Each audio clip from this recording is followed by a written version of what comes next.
In this part, we are going to see two examples of qualitative risk assessment.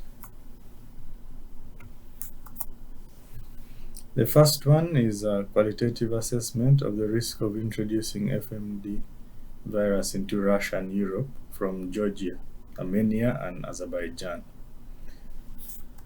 This work was published in the OIE Scientific and Technical Review of the year 2001. So what is shown here is the area under study, for example 1. And what we can see is the area marked there is what we call Transcaucasia.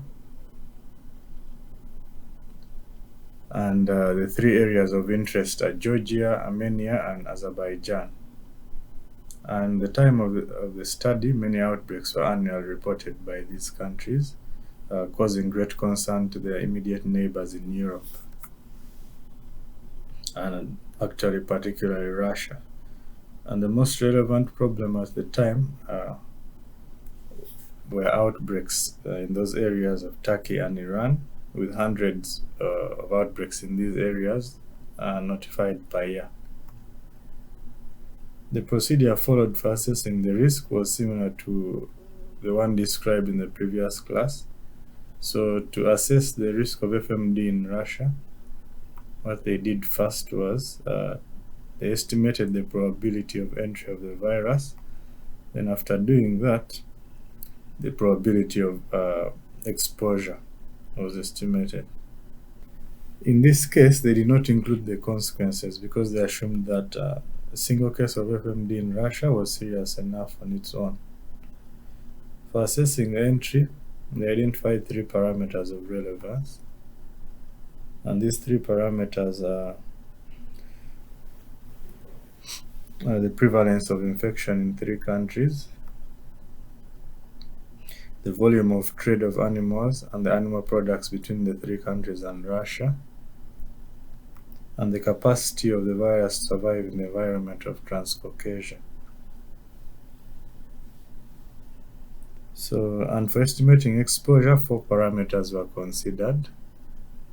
And these are the potential of transmission of the virus to susceptible animals in Russia, and factors influencing survival of the virus in Russia, and the role of wild animals as potential vectors. So the parameters to include in the study are normally defined on the basis of several aspects, and the most relevant are the nature of the disease and feasibility of accessing the data. So the general belief is that risk analysis is complicated because of statistics, probabilities of and calculations, but that's actually the easiest part. Obtaining the data is generally the part that requires most time and effort. And here again to note, in this case, authors decided to assign each parameter one of the following levels of risk. They either said negligible, low, moderate, or high. In the paper, they argue why and how the levels were assigned.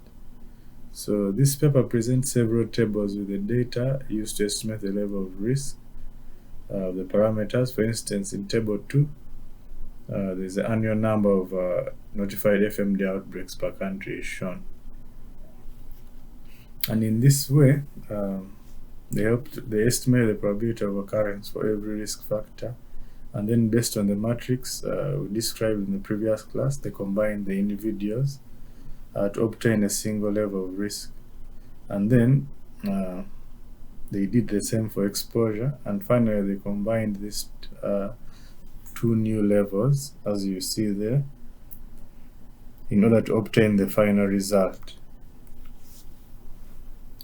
In this case, the risk of an FMD outbreak in Russia due to entry of the virus from Transcaucasia was estimated as moderate. And this means, in the words of the authors, that before authorizing importation or authorizing import, carefully assess risk reduction measures, including efficacy, feasibility of implementation, and verification of mechanisms. The described work here is very controversial and put in evidence the several weaknesses of the qualitative risk assessment method. Now, here we're going to see another example. This is a qualitative assessment of the risk of spread of FMD virus associated with trade of deboned beef. It was published in the Transboundary and Emerging Diseases Journal in 2010. This is a long paper, but I'll summarize the main idea. And the authors assume that arrival of uninfected animal at a slaughter plant is the initial event, and from that point they analyze the subsequent events that have to occur to have infected deboned meat. So each event here is analyzed in detail, and the conclusions are supported by literature review and experts' opinion. But unfortunately, we don't have enough time to discuss this paper in detail.